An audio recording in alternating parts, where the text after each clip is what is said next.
Naskah lontar menjadi bagian tak terpisahkan bagi perkembangan budaya dan peradaban literasi.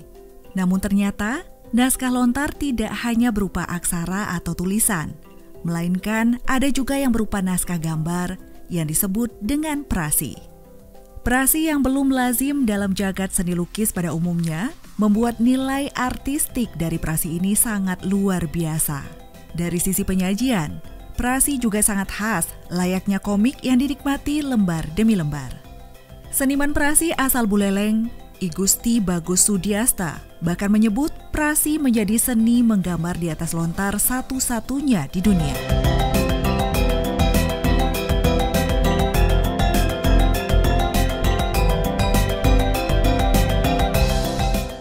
Jadi prasi mungkin belum begitu banyak dikenal istilah prasi itu. Prasi itu sebenarnya adalah lukisan bergambar itu yang ada narasi ceritanya. Atau dikenal dengan komik istilah sekarang atau cerita bergambar itu. Nah itu yang zaman dulu orang-orang di Bali itu membuat lukisan itu pada daun lontar dengan diisi jalan ceritanya itu, apakah itu dari cerita Ramayana, dia angkat dari cerita Ramayana, apa itu cerita Mahabharata, cerita Tantri, banyak cerita yang mau diangkat gitu di sebuah cerita itu. Nah itu dibuat lukisan seindah mungkin pada daun lontar itu. Pengalaman saya, jadi semua kesandut daerah-daerah lain, apalagi di luar negeri, nggak punya ada daerah itu.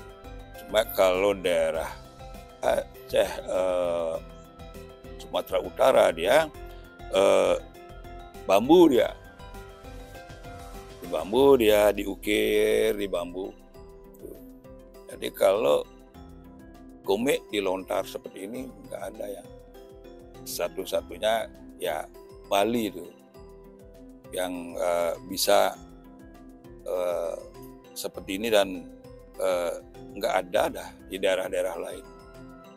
Makanya ini seni yang unik dan indah dilihat oleh orang asing, orang lokal di Indonesia juga.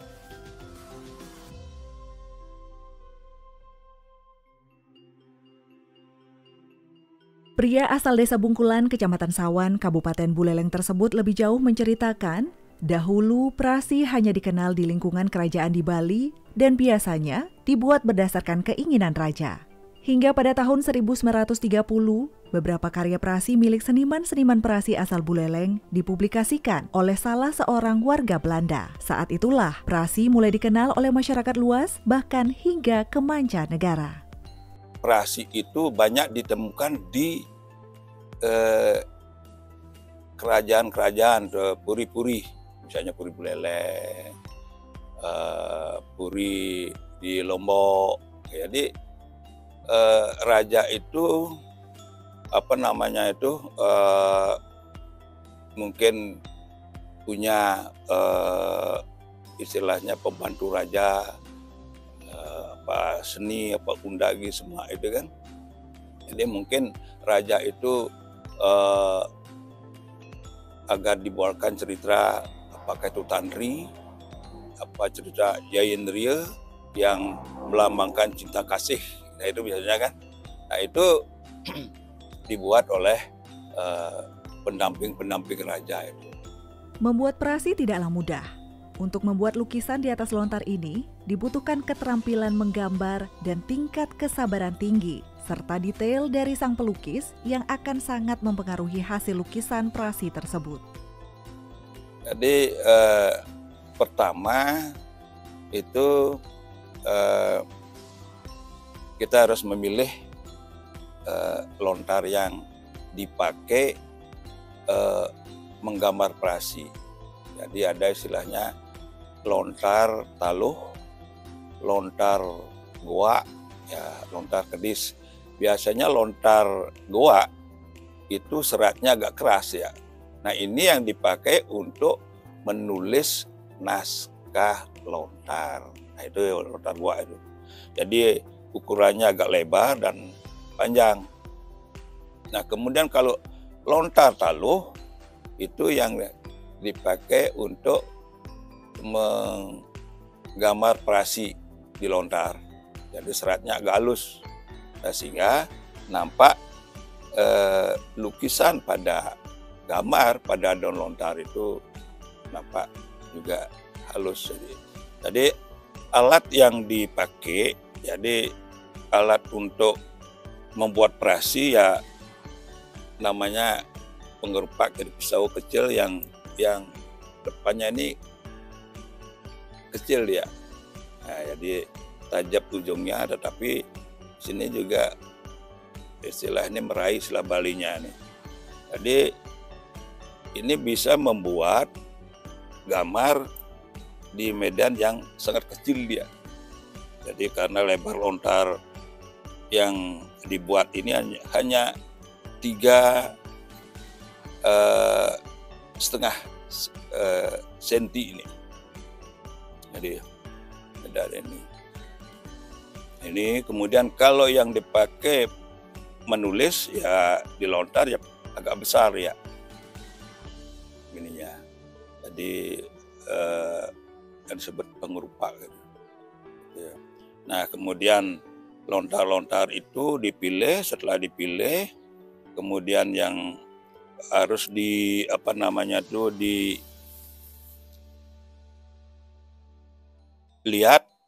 Jadi ada lubang 3. Nah, lubang yang satu agak pendek, lubang yang dari tengah ke kanan ini agak panjang. Jadi ya istilah Balinya ini ada istilah lanang wadon. Jadi simbol laki dan perempuan. Karena ada filosofinya kalau urusan peredaran itu kan menyatu, akan terjadi kekuatan yang luar biasa itu. Nah itu filosofinya. Setelah tahu ini, kemudian lihat mana yang mukanya halus. Nah, kalau istilah Balinya tuh membasang metundun itu ada yang halus, ada yang agak kasar. Nah yang agak halus ini biasanya lebih dulu digambar. Nah, jadi digambar, di-sketch dulu apa rencananya, apa yang kita misalnya angkat cerita itu, apa cerita Ramayana, kita ambil cerita Ramayana itu dibaca, kemudian artinya apa. Nah dari sana kita bisa membuat imajinasinya itu ya, seorang seniman itu adegannya kayak apa. Jadi tokohnya siapa yang dibuat, adegannya seperti apa, misalnya dialog atau itu sedang berkasihan, itu misalnya adegannya seperti apa. Nah dia konsep di kertas dulu, kemudian setelah sudah masuk dalam ide kita itu, baru kita telurkan dalam lontar. Kita buat sketch dengan pensil dulu. Buat biasanya kalau saya sendiri membuat bukan klop dulu, buat muka. Jadi kita medan yang kecil ini kita sudah bisa mengkira-kirakan besar badannya seberapa, mukanya ini seberapa, ya tangannya seberapa, sehingga jadi medan yang kecil ini membuat adegan berdiri, jadi lengkap antara atribut muka, tangan, dan kaki. Jadi tidak kelihatan hanya setengah. Setelah selesai jadi menggambar ya, contohnya seperti ini. Nah, ini sudah selesai.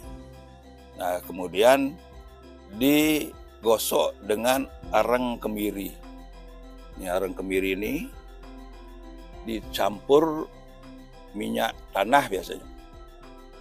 Minyak tanah tujuannya untuk bisa mengawetkan daun lontar itu biar tidak dimakan insek ya. Oke. Jadi bisa lontar itu bertahan lebih lama.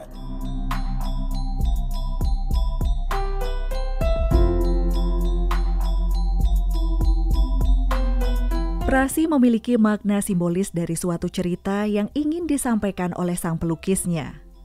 Umumnya, memuat tentang ajaran keagamaan dan diambil dari lontar teks kekawin, yaitu syair, puisi menggunakan bahasa Bali kuno, dan ditransformasikan menjadi sebuah lukisan yang digores di atas lontar.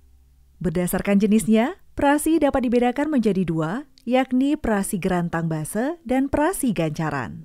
Ada jenis prasi, ya prasi gerantang base, ya prasi gancaran. Kalau prasi gerantang base, nah ini contohnya prasi gerantang base ini. Ini mengangkat dari cerita Tantri dengan bahasa aslinya dia.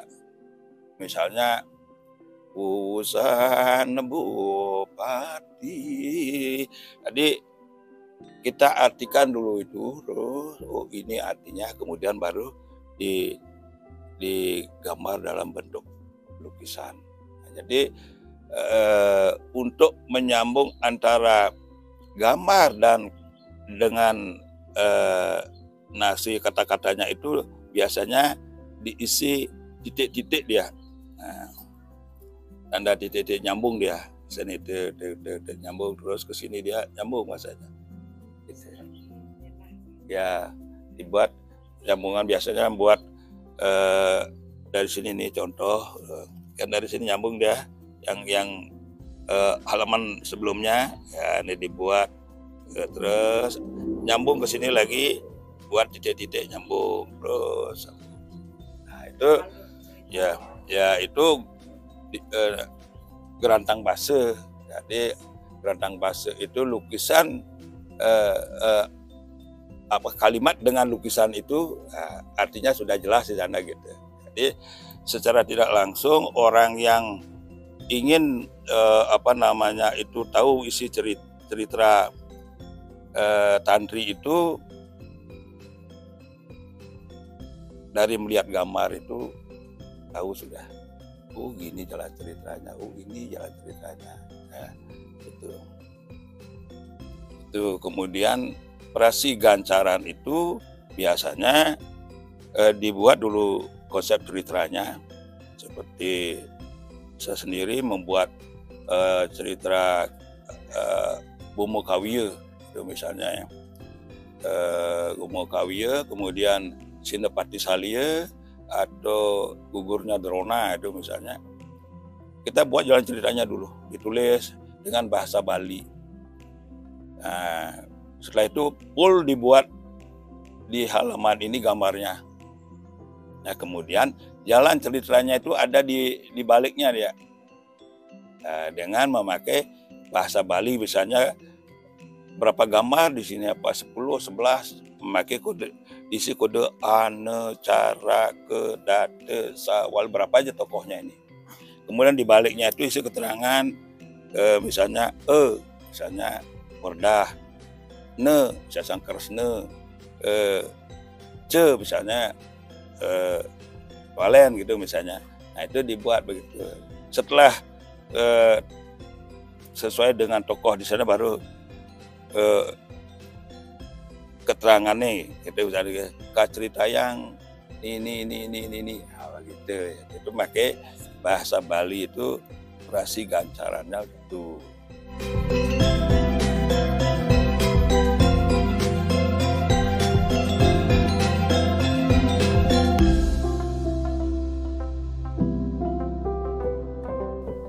Karena keunikannya, prasi banyak diminati oleh para wisatawan, khususnya wisatawan asing. Semua prasi hasil karya Sudiasta diboyong ke luar negeri oleh para pecintanya.